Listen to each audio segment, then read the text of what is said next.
Good evening, everyone, and happy Sunday. Today is January 26th, and we're coming from 2nd Chronicles, the 32nd chapter, verse 27 and verse 29.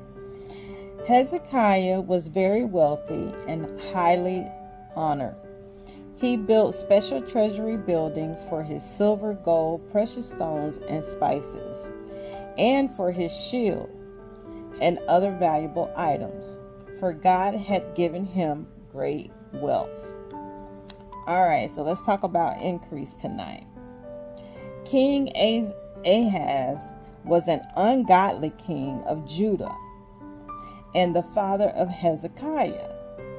He closed the temple, sold the sacred treasures, and set up idols for worship.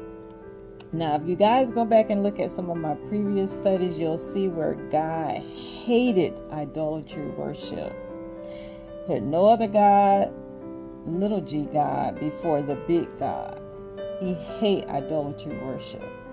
But anyway, it says enemy armies repeatedly defeated him, leaving the nation decimated. The people were poor and barely surviving. When Ahaz died, Hezekiah took over. He was raised in all that dysfunction, compromise, and defeat. But Hezekiah did just the opposite of his father.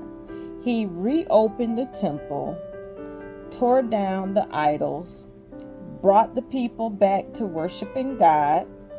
The Lord answered his prayer and defeated enemy armies. The nation flourished again with God's favor and blessing, and God increased Hezekiah greatly. When you keep God first place, there is a blessing on your life that causes you to prosper. I'm a witness of that. Instead of living worried about how you're going to make it, keep honoring God. Keep being a good steward of what He's given you. Take the limits off Him and have an abundant mentality.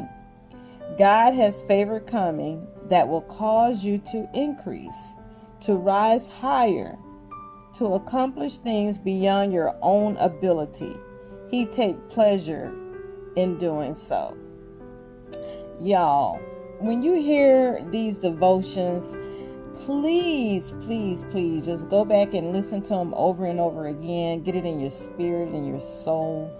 Don't just comprehend this on an intellectual level, but get it into your heart and your soul, because God promised to do exactly what He said. Who wouldn't want to serve a God like that? But not only because of what He can do for you, but because of who He is in your life. So I encourage you to put God first, keep God first, make your prayer list of the things that you want to see God do in your life for you, and watch them come to pass. I promise you that. Have a great night.